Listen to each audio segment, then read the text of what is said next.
I'm honored to introduce our esteemed colleague, Dr. Nancy Elizabeth Bedford, the Georgia Harkness Professor of Applied Theology at Garrett-Evangelical Theological Seminary since 2003.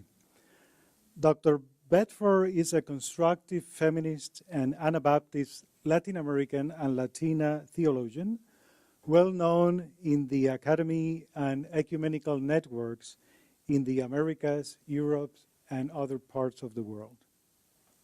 She's a polyglot speaker and publishes regularly in English, Spanish, and German. Her intellectual passion for theology started during her youth, probably while you were a child, and has developed in a full career of scholarship and teaching pursued across the Americas, which began at two theological schools in her native country, Argentina, the Instituto Universitario ICEDET and Seminario Internacional Teológico Bautista, both in Buenos Aires. Dr. Bedford is a prolific writer, and her gift to communicate visions and ideas in academic writings started with the publication of her doctoral dissertation in 1995 that gained her the title of Doctor of Theology with the distinction of Magna Cum Laude, and was written under the supervision of the famous German Protestant theologian Dr. Jürgen Mollmann. Dr. Bedford is the author of 4 books, editor of other 4 books, translator of several books, and author of over 70 books, chapters, and journal articles, which have appeared in 5 languages. These publications reflect her research interests with focus on global feminist theories and theologies, Latin American theologies, Latina theologies in North America, theologies in migration, liberating readings of scripture, hermeneutics, the problems of whiteness, and the rearticulation of classical doctrine foci from the perspective of critical, artistic, and poetic reason. Her latest 2 books will appear this year, so we are anticipating those books. One volume offers a feminist perspective on theological anthropology, co-author with 2 other feminist Argentinian theologians, Virginia Ascui, and Mercedes García Bachmann. The title is La dignidad de las mujeres, una exigencia de la fe en Cristo. The other book is entitled Galatians, a theological commentary on the Bible, which is one of the volumes this famous Belief series published by Westminster John Knox Press, in which systematic theologians are invited to develop a theological commentary on a Bible book. Dr. Bedford is an active member of Reba Place Church, a Mennonite church here in Evanston, where you'll find her engaged in discipleship formation, teaching, and preaching. She's married to Danielle Stutz, with whom she has 3 daughters, Valeria, Sofia, and Carolina, and we have the honor today of having her parents with us. Thank you for coming.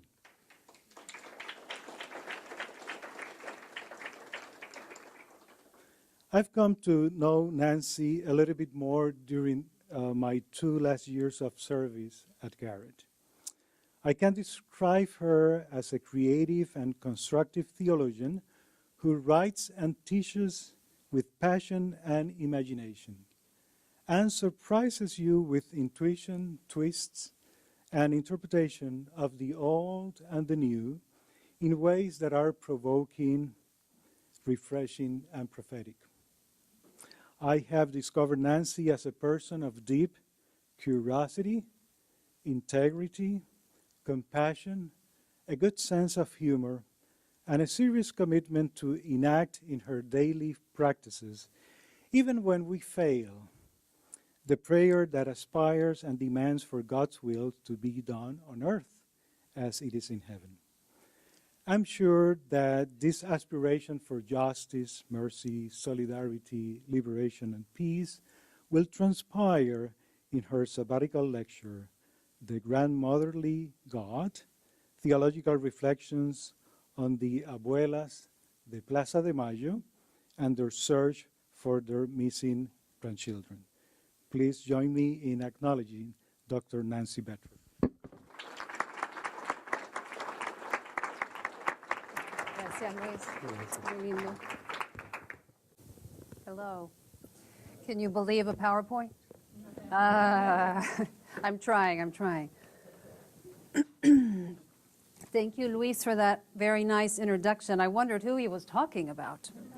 It is good to be with you here today. I want to thank Garrett-Evangelical for the general sabbatical policy that allowed me to take off a semester last spring to think and to read and to write and to travel and to lecture, some of my favorite things. Thank you so much, and especially to Dean Rivera and President Rector. Also to my colleagues in theology and ethics for having my back while I was gone, and also to my Latino brothers and sisters here at Garrett who make Babylon feel a little bit more like home. And also thank you to current and former students who are here today. Now, most of you know that if I talk for more than a little bit, I'll mention my family and my church. So I want to recognize again my parents, Ben and Linnell Bedford, who are here today, and also folks from Reba from my church. It's great to welcome you to Garrett. And one last shout out to the people who'll be watching this online when this lecture is posted, especially to folks in Latin America willing to put up with a lecture in English. Gracias a mi gente en Argentina y en América Latina por estar conmigo aunque estemos lejos. Los quiero mucho. Thanks also to the folks at Baptist University of the Americas in San Antonio who invited me to lecture there a while back and got me thinking theologically about the abuelas. So the grandmotherly God. Wherever there is injustice, one can find throughout history groups of grandmothers who emerge to seek for justice and to advocate for their children and grandchildren. Think of the grandmothers working for justice in Mexico as a result of the Juarez disappearances and feminicide. In India, finding ways to connect renewable resources such as solar power. In the United States, caring for children whose lives have been affected, whose parents' lives have been affected also by the prison industrial complex and by deportations. Many of us have deeply moving stories about our own grandmothers, whether biological or honorary. My grandmothers were both women of the land, born in the 1880s. They worked in sharecropping, truck farming, and later in odd jobs such as cooking and sewing, subsisting on very little. They were both widowed young. One had 7 children and the other 11. These are the 2 remaining children. Neither one of them had much formal education. Their literacy, though, was deeply entwined with Scripture. I well remember my maternal grandmother, that's me, the little one, with her Bible propped up in front of the ironing board, reading and praying and preparing her Sunday school lesson while she ironed shirts for her customers. Two-sided manuscript, forgot that. Some of the happiest times of my childhood was when she came to live with us in Buenos Aires, watching her cook. She used a little bit of this and a little bit of that, no recipes. She managed to communicate with the older ladies at church who only spoke a dialect of Italian, and my grandmother only spoke English, and yet they could communicate. And she was the kind of grandmother that inspired moral rectitude in her children and grandchildren without saying ever very much, simply by living. So I saw God in her, and she trusted God. It's worth pondering about this grandmother phenomenon among mammals. In many species, the female does not have a life that extends beyond childbearing years. That is, a life that goes on for decades beyond menopause. Whales, elephants, and humans, however, are exceptional. Researchers have found that our 3 species have evolved a similar nurturing style of grandparenting or grandmothering, where senior females provide extra foraging, power, and child-rearing skills. In more ways than one, it seems, grandmothers are an important part of what makes us, along with our whale and elephant cousins, distinct among the animals. Since we belong to a species in which grandmothers play a significant role, what might they teach us theologically? As a matter of fact, grandmothers do crop up as inspiration for theology. Christian imagination leaped in to fill in the blanks about Jesus' maternal grandmother, known in the tradition as St. Anne, a holy woman in her own right. Our own Huayang Chong has investigated the stories of the Halmonis, the grandmothers, the comfort women in Korea. They have been demanding justice, recognition, and reparations from Japan ever since the Second World War. A recent example of the influence of grandmothers I find compelling is the work of womanist theologian Kelly Brown Douglas. She recounts vivid memories of her grandmother, a woman working hard to provide for her family by running an elevator in the local post office.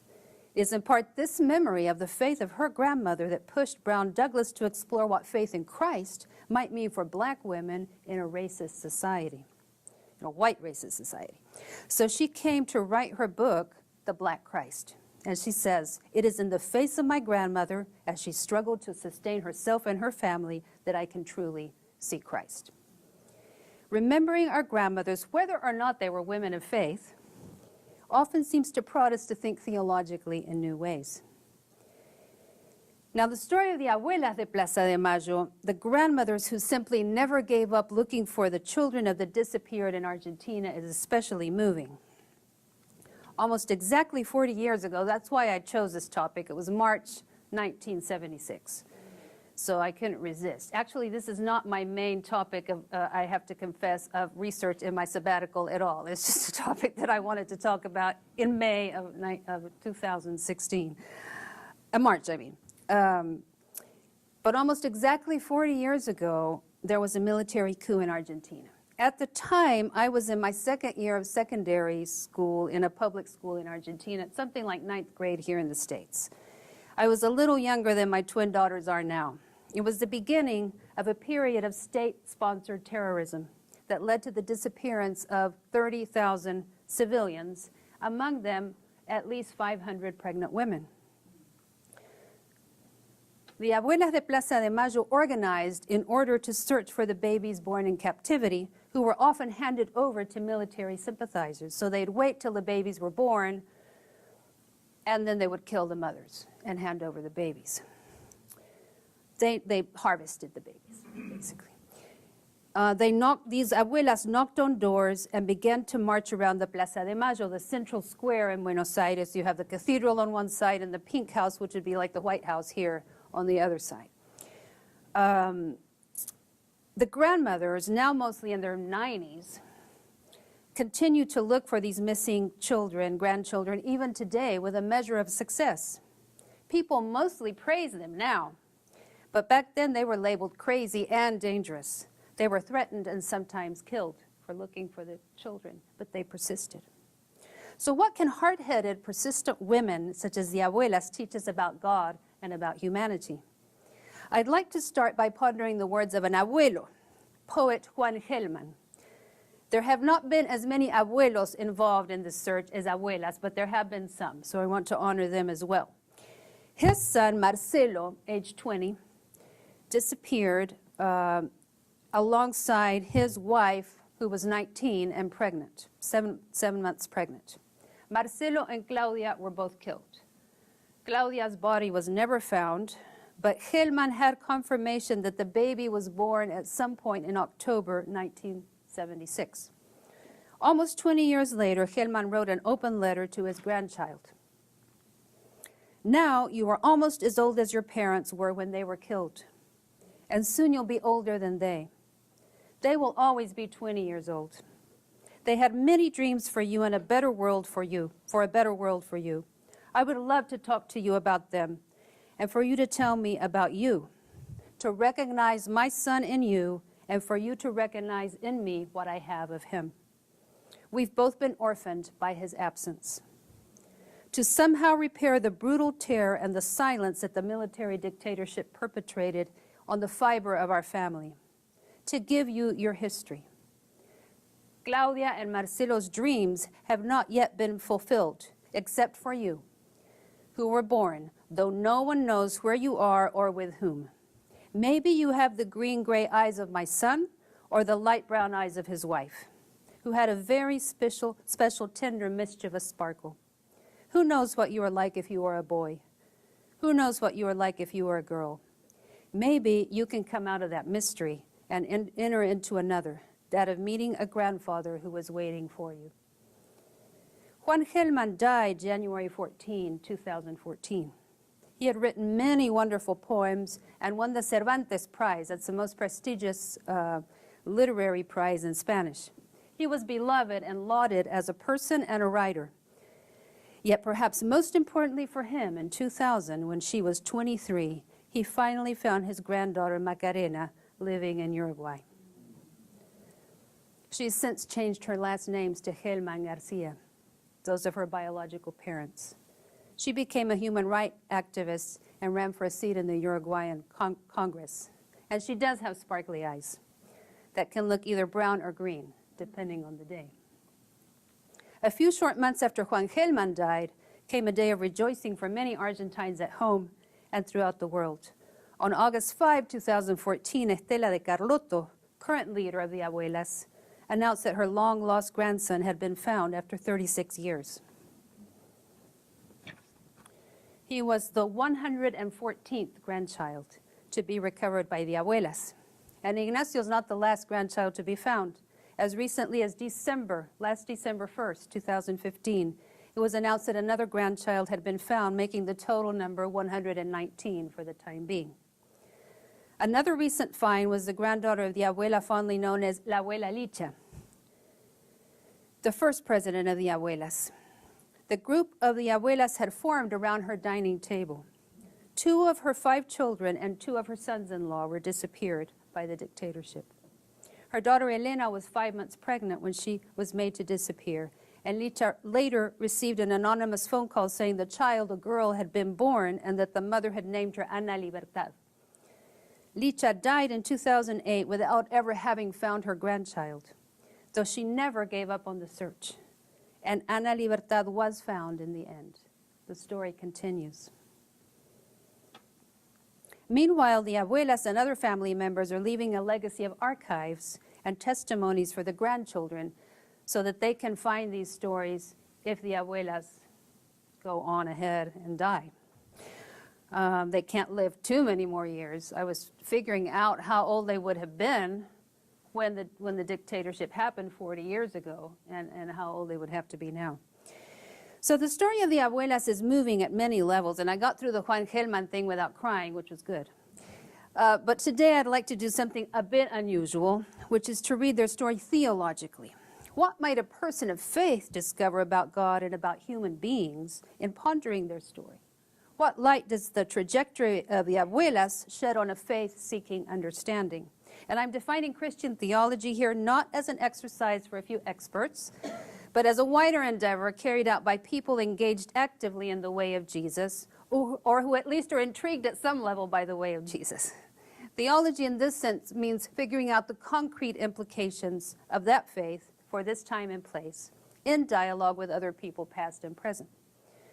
I'm not in any way assuming that the Abuelas themselves are practicing Christians or observant Jews, although some of them are and are engaged in a theological path of their own.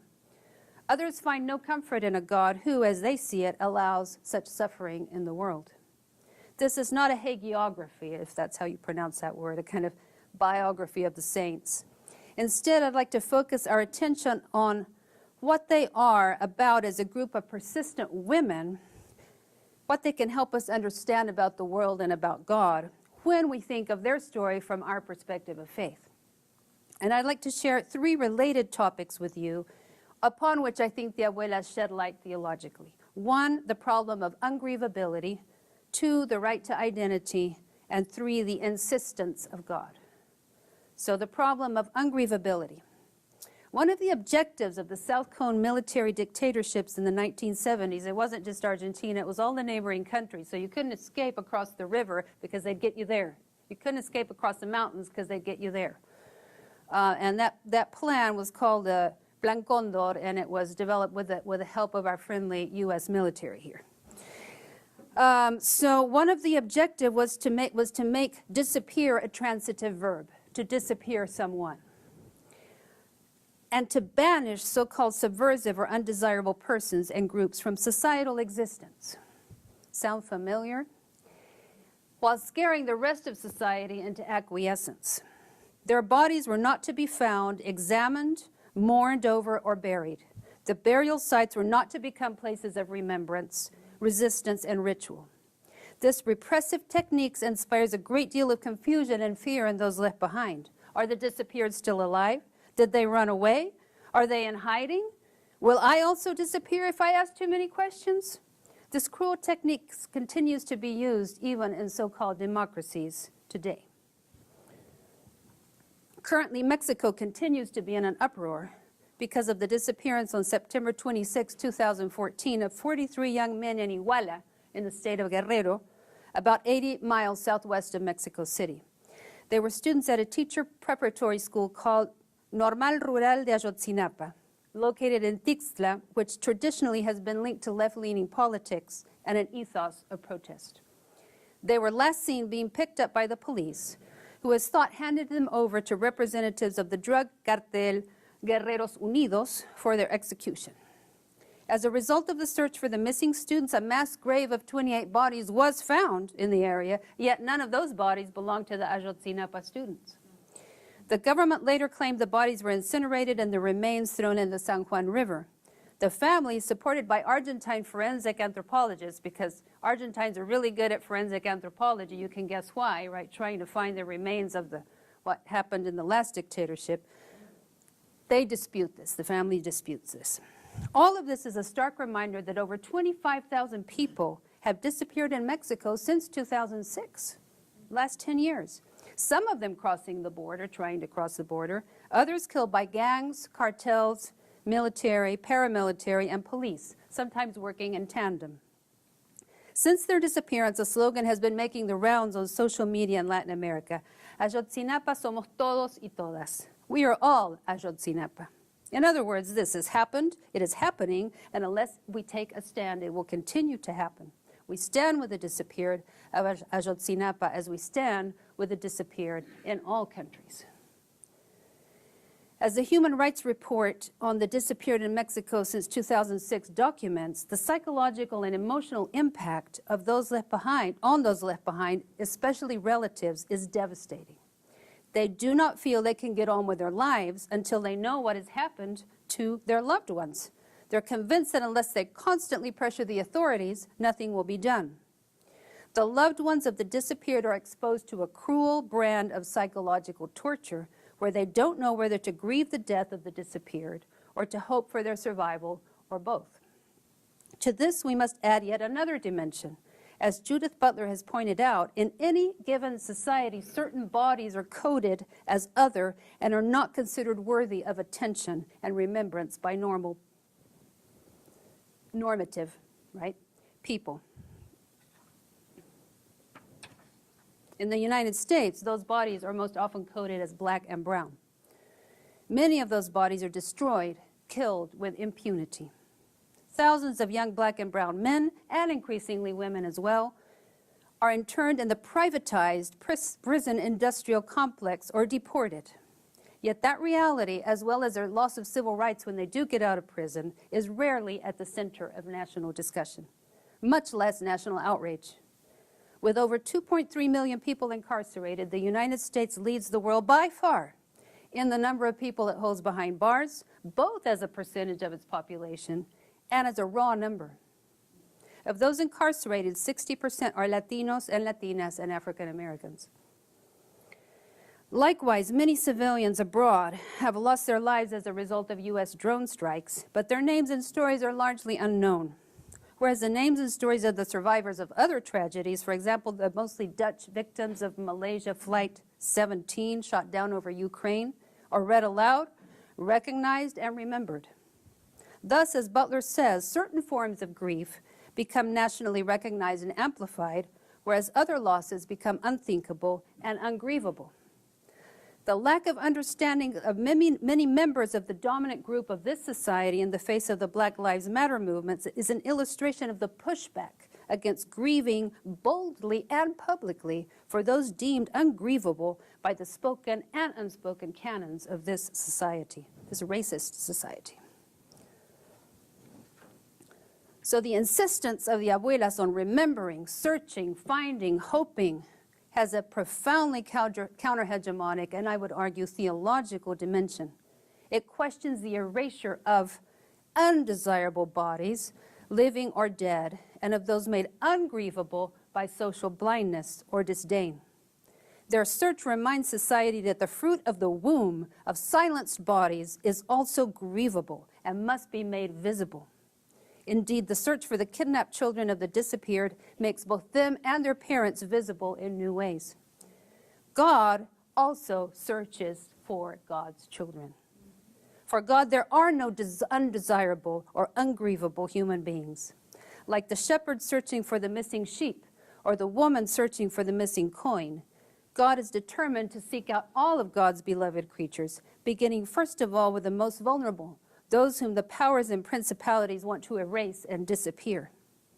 When Jesus grieves for Jerusalem and compares himself to a hen wanting to gather all her chicks under her wings, he is expressing exactly this kind of divine imperative and commitment.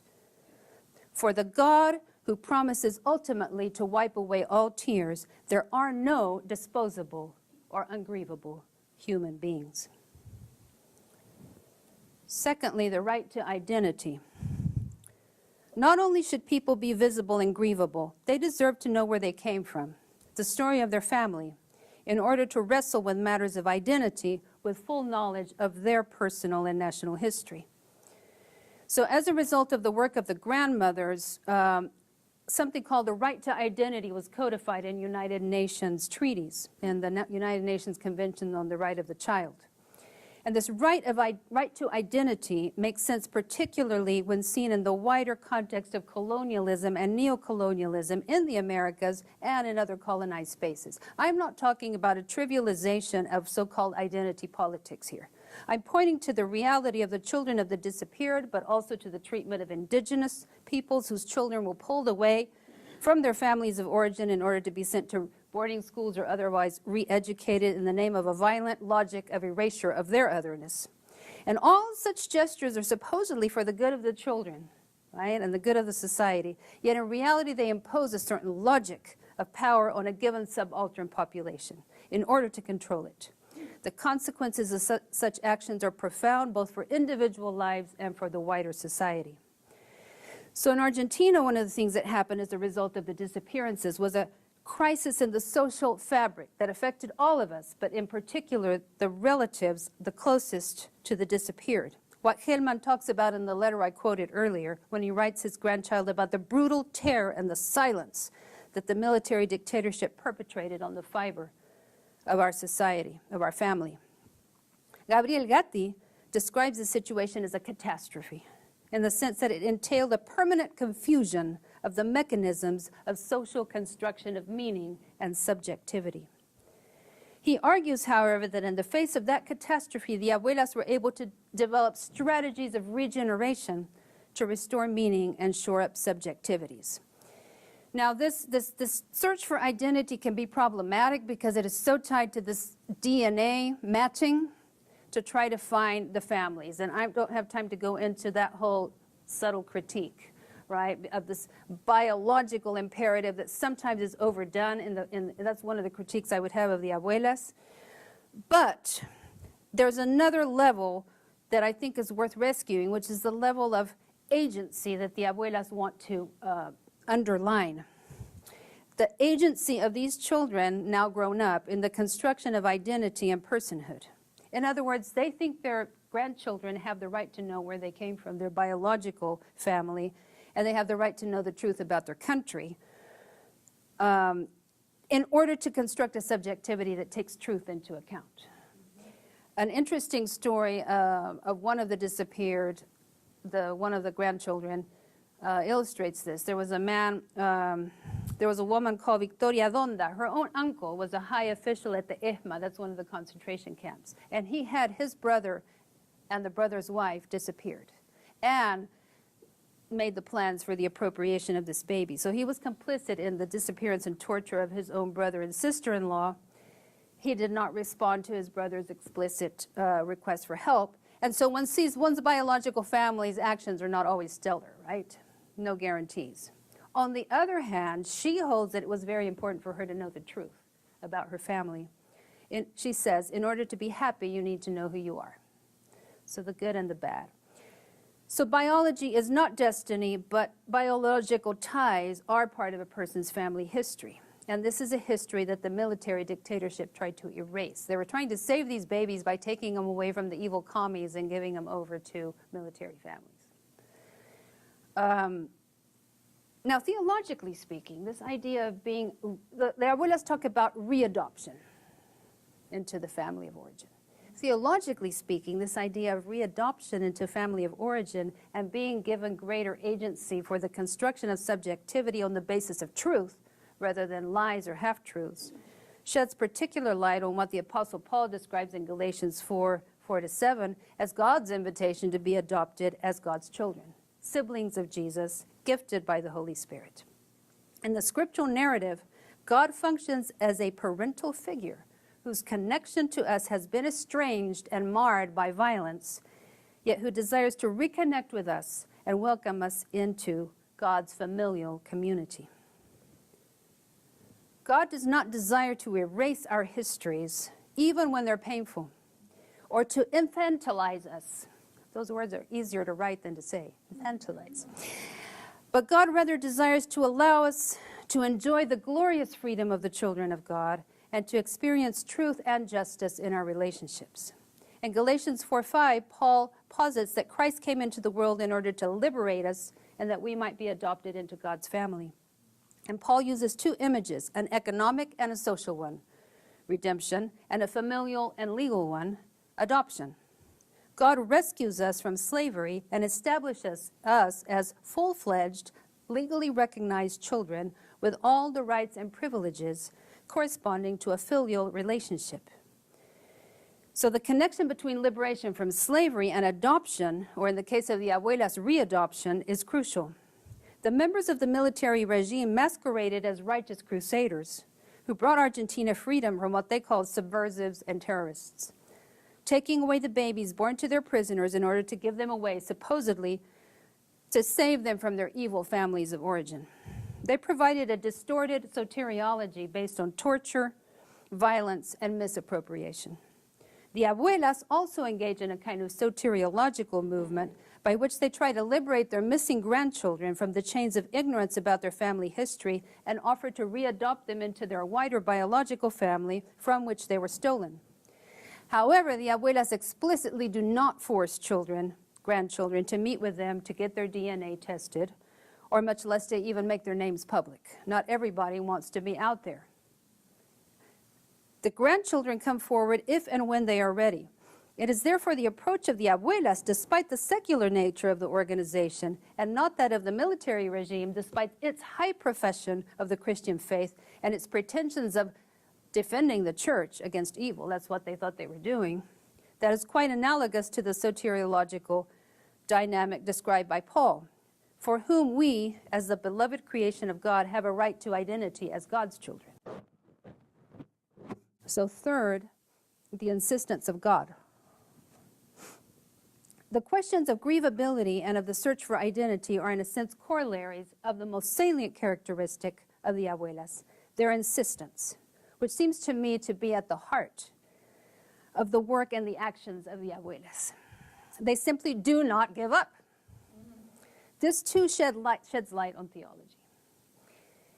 In Luke 18:1-8, we find a parable about an insistent widow. She is faced with a judge who neither fears God nor respects humans. That is, a man with power in the dominant system who lives in the exact opposite way to that taught by Jesus, which would be love God above all and your fellow human beings as yourself, in case you forgot that. Y'all are so serious. Oh, my gosh. Okay, her strategy in the face of injustice, the strategy of this widow of the parable, remember, is that of insistent. Grant me justice. She demands again and again. Now, interestingly, the judge in the story never does learn fear of God or love of his fellow human beings. He even admits as much to himself. But to retain his own sanity and peace of mind, he decides to grant her justice, just to get her off his case. Luke then presents this story as a parable about the need to pray continually and never lose heart. If an unjust judge listens to the woman, so much more will a compassionate God listen to us, even if it seems to take a long time to get a response. So we tend to think of this parable as telling us how we should act. We most often read it anthropologically. And indeed, the grandmothers of the Plaza across the years have acted exactly as the widow of the story did. They knock relentlessly. They seek intently. They don't give up, seeking for the justice that will let them see the countenance of their long-lost grandchildren.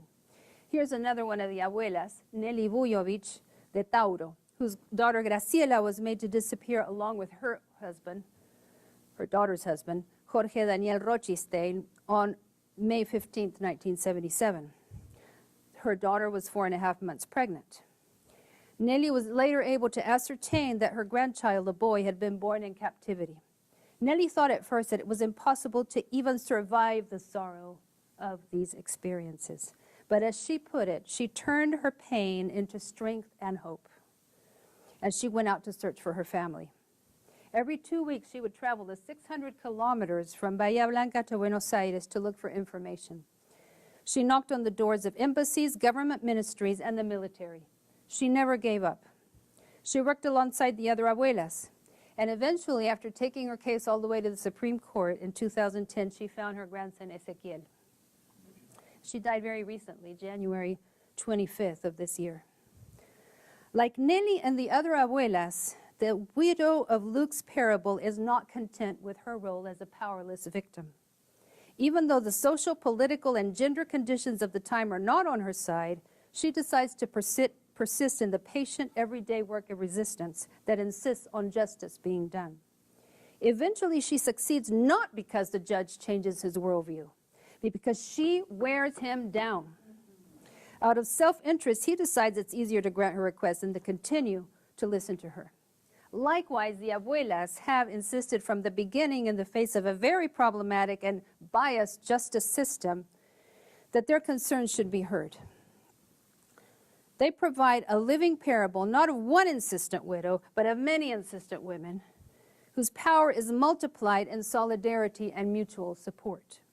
For an unjust system, it may be possible to silence some of their concerns for a while, as the military dictatorship indeed initially did, claiming they had become unhinged. However, if there are enough of them and their allies, the insistent knocking on the door becomes untenable, even for those who, like the judge of the parable, do not care about the well-being of their fellow human beings. Through their insistent knocking, the abuelas don't only show us something about how humans should act in the face of apparently intractable injustice. They also show us something of God's character. In other words, there is a sense in which God, God's self, is represented by the widow of Luke's parable. God knocks insistently and nonviolently on the doors of the unjust judges and the systems of this world. If we try to read the parable allegorically and simply make the widow into us and the unjust judge into God, we're left with a pretty unsatisfactory picture of God, the random, grudging old functionary who doesn't have a very high view of women, which is actually an idea of God many do have. What the parable actually does is tell us how to act prayerfully and insistently for justice, but also how what such actions are a reflection of the image of God in us, the God who in Christ knocks on the doors of the unjust judges of this system, alongside the vulnerable, rather than battering down doors with brute force. The mills of God, like those of the abuelas, grind slowly, but they grind exceedingly fine. So finally, divine insistence. God talk in the light of the abuelas. Christian theology is taxed with a constant attention to its language about God, in order to help Christians avoid a subtle kind of idolatry that reifies certain biblical metaphors about God, such as king, Lord, father, warrior, to the detriment of other biblical images of the divine, such as friend, lamb, wind, mother. When we limit God talk to only a few titles, Our image of God as a mystery who comes close to us begins to shrink, and even worse, can be easily used to justify exclusion and violence. Let us not forget that the military dictatorship in Argentina was convinced that it had the God of the Christian faith on its side, understood as the Lord of hosts, and that through its actions it was defending Christian civilization, the family, and private property. It was also deeply anti-Semitic, so Jews were overrepresented in the population of those persecuted, tortured, and disappeared. No coincidence. The Bible is better than that. It has an expansive repertoire of language for God that is worth revisiting.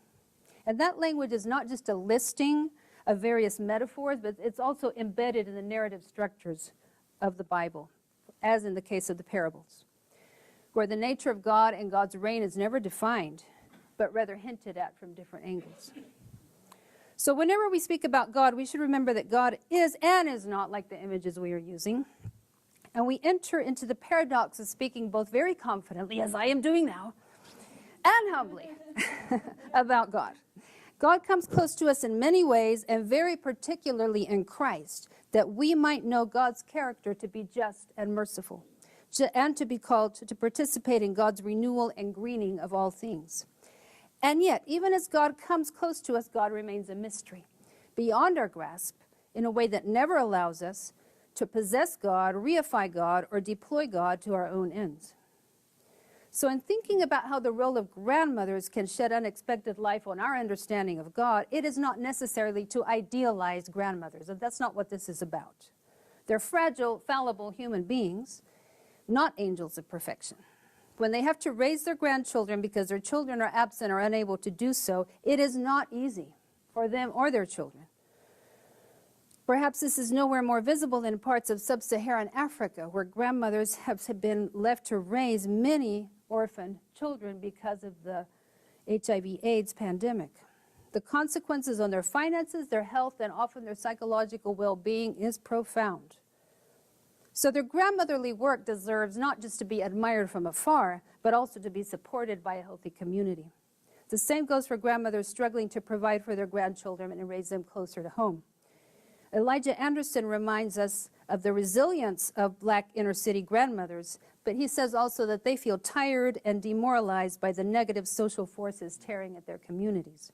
They need good jobs, education, safe neighborhoods, good public transportation, access to fair mortgages, accessible rent, decent infrastructure. Exactly the kinds of things that a legacy of white racism and injustice denies them. So simply to celebrate them and to forget the economic, political, and social system in which they're embedded and in which we are all involved would be counterproductive. What the story of the Abuelas de Plaza de Mayo and many other insistent grandmothers all over the world can do for us theologically is to point us once again in the direction of the fruitful and expansive ways to speak of the God who is closer to us than we are to ourselves, yet ungraspable and beyond comprehension. It turns out that the God revealed in the liberation of the children of Israel from slavery, whose character is unveiled in the words and the actions of the prophets, who is manifested as triune by taking on our very life in Jesus Christ, whose presence is actualized in our time and place by the Holy Spirit. That God is a lot like an insistent grandmother. Like the abuelas, God seeks us out, knocks on doors, never gives up, persists in the path of nonviolent resistance, won't allow injustice to triumph. Like an abuela, God does not allow even death itself to be an obstacle, ultimately, to searching and waiting for those she knows carry her image. In the light of the abuelas, the Apostle Paul's conviction that nothing can separate us from the love of God, not death, not life, not angels, not rulers, not things present, not things to come, not powers, not height, not depth, not anything else in creation, comes to light in a new way. And grandmotherly God will let nothing come between her and her beloved children. As a theologian, I am especially grateful to the abuelas for their insistence and for their love for their children and grandchildren, because in it I clearly see the image of God in fragile, imperfect, persistent human beings. Thank you.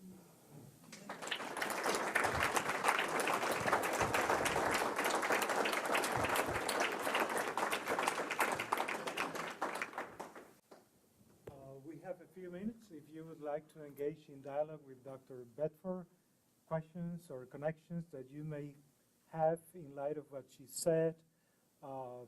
This is the time. And I'll acknowledge you if you raise your hand. Oh, the mic. All right. Any person, any questions or connections or reactions? Yes. Let me share the microphone so that we can take your question. Well, first of all, Nancy, thank you for that wonderful lecture. I'm going to ask you something about what you didn't say. And I was just curious, did you do any theological reflection on this project about the disappeared, as also reminding us about the absence of God? No, but that's a great insight, yeah. Mm-hmm. Thank you. Any other person? You know, if that ever became a book, then that would be a kind of a dialectic to have, right? Because the presence and the absence are both there. Yeah, because I think it lines up with that other dialectic that the Christ who is known and the Christ who is not known. Yeah, no, that's good. Mm-hmm. Was there any difference in the marginalization or the non-marginalization and a response from the abuelas versus teenage younger women? Was there a value judgment made or not made on their efforts and legitimizing all that the abuelas were trying to do? Mm-hmm. Yeah. So what both the madres de Plaza de Mayo, it's the same, some of the same women as the abuelas, but it's two different organizations. So the madres were saying, we want our children back and we want them back alive. And the abuelas were saying, we're more interested in finding the actual grandchildren whom we know might be alive. What did they do? They used maternalism. They kind of used maternalism and the whole discourse of the military about what mothers should be doing, caring for their children and grandchildren, as a political tool. So it was very difficult to tell a grandmother, you can't care about what's happening with your grandchild, right? So the whole Marianism and maternalism of a Catholic society was put on its head and made into a kind of possibility of agency. And so yes, those grandmothers had greater respect than a young person, because a young person for the military was a suspicious person. I know that because I was a young person at the time, right? And so you couldn't meet up with your friends on a street corner. It was against the rules. For example, more than 3-4 people. Young people were considered dangerous. They might want to change something. Yeah. Nancy, thank you so much. Welcome. I'm curious about the role of the church on both sides. You said that the military felt that they were quote, doing the work of protecting society or protecting folk from communism. Where was the church on that side? And then with the abuelas, where's the church? Yeah. Well, I'm waiting for that microphone and I don't need to wait. The church is multiple, right? The Catholic Church is like many churches under one umbrella. So there was the church of the jerarquía, the hierarchy, very invested in keeping at bay the communist threat as they saw it. And wanting traditional values, property, family, decency, and so forth. And some of those bishops, archbishops, cardinals handed over names even of their own priests who were suspicious, that they thought might be getting into bad stuff, right? And then at the same time, there were priests and some bishops who were very active in trying to see what was happening and helping people, and those were also made to disappear. So some nuns and priests were also disappeared. So it's an ambiguous legacy, but it hurt the church in the long run very much that they had these complicities with this these years of the dictatorship. The church does not have a lot of credibility. It's a so-called Catholic country, but the participation is going down. And so we need to think about whose side we're on in these matters, right? If we want to be church, really, because and we're also benefiting from this whole process in one sense because Bergoglio, now Pope Francis, was watching, was there, was involved to some extent, and I think rethought some things about how he might have acted, and so you hear that now in his discourse. So he went through this also. Just a follow-up.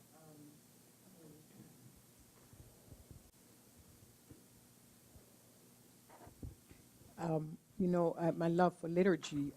So, is there a time when the church or anybody just does some kind of liturgical engagement about this? Like, is there a day, is there a week, is there any kind of memorial or liturgical remembrance or anything at all? Well, I mean, you could say that the mothers and the abuelas made up their own liturgy because on Thursday mornings, right, they would march around that little, it's called the Pirámide de Mayo, this little monument in the middle of the square. They would go around in circles without saying anything with their white handkerchiefs. So that was and it was a liturgical act. At first they tried to be in the cathedral, but they were not allowed. So they went out. There are also some holidays now, national holidays of remembrance. I don't know whether this government that now came into power is going to undo that or not.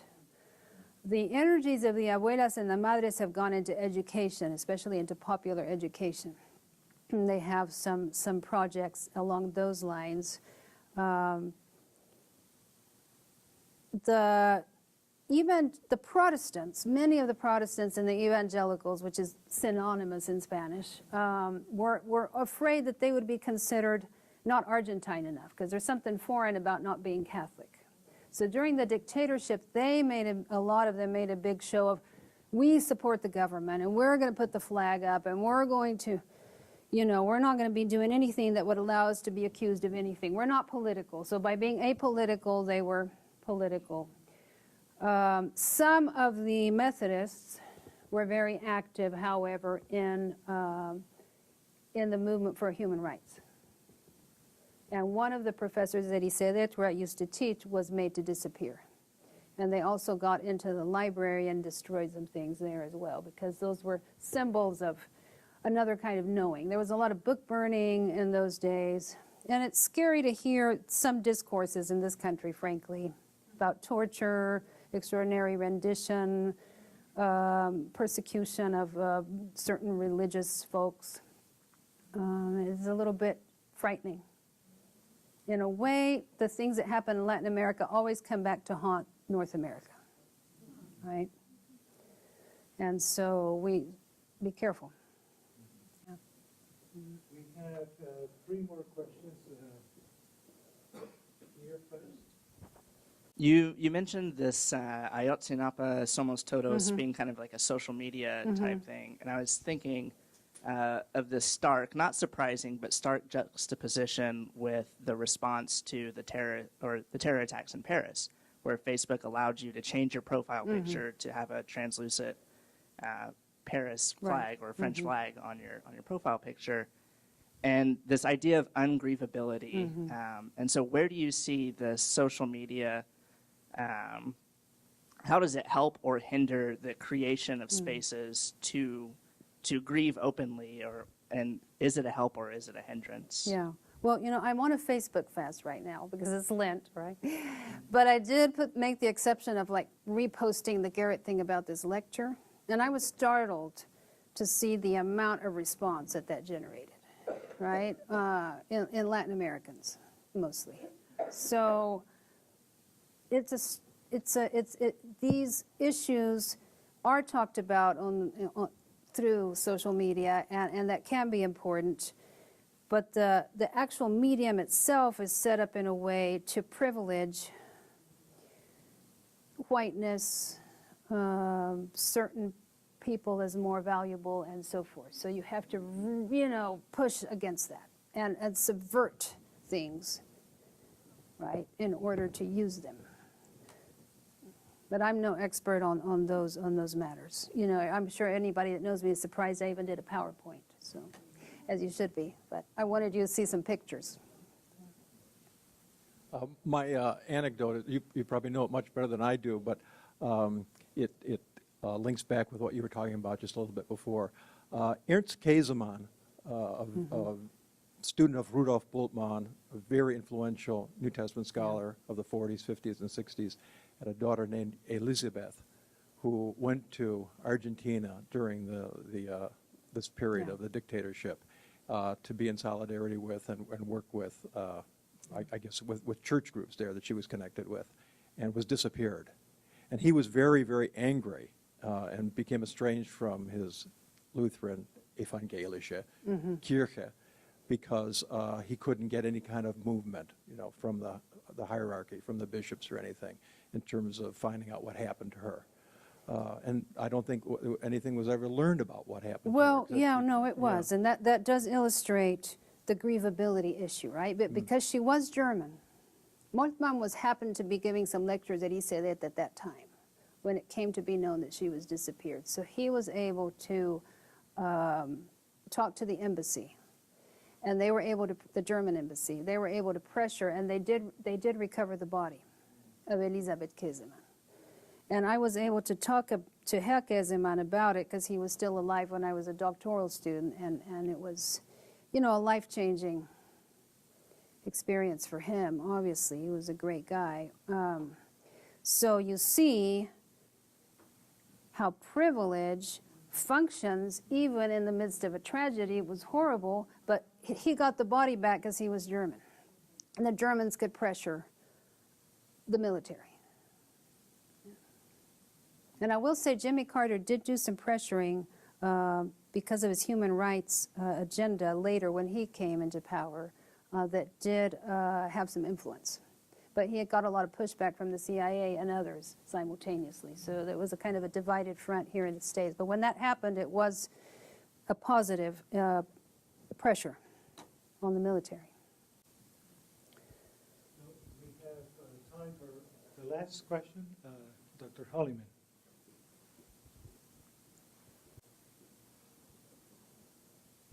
Thank you, I think. I was struck by twice you said they were accused of being unhinged. And I'm curious about that, particularly in the current climate of that other than imprisoning people, the other way that we control them is through mental health diagnoses. Right. And my concern is that how complicit was the psychological community in terms of this labeling and treatment of people? So they were called by everybody las locas de Plaza de Mayo, the crazy women of Plaza de Mayo, right? That was the official way of speaking of them, because only crazy people could say these crazy things. It couldn't possibly be true, right? The psychological community was in shock because it's a highly psychoanalytic, highly Jewish community. So people were fearful for their lives. They took refuge in Lacan and in incommensurability and very difficult lectures that a discourse that nobody could understand. That's how they process. A lot of them process that. Others left the country.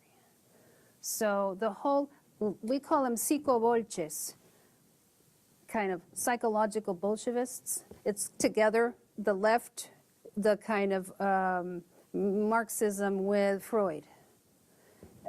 So that community was itself under fire. Now, of course, there are always people willing to work with the torturers. And there were priests willing to do it as well, back to that other question, who were present and watching. And there were medical doctors who were involved in the harvesting of the babies. So there are always willing people when there's an opportunity. So civil society needs to make sure that those opportunities don't arise, right? Because this was a civic military regime. The only way the military could have been in power was with the complicity of the civic society. And people were complicit and even happy and celebrating when the coup came. Dr. Bedford, thank you for this wonderful lecture. Thank you.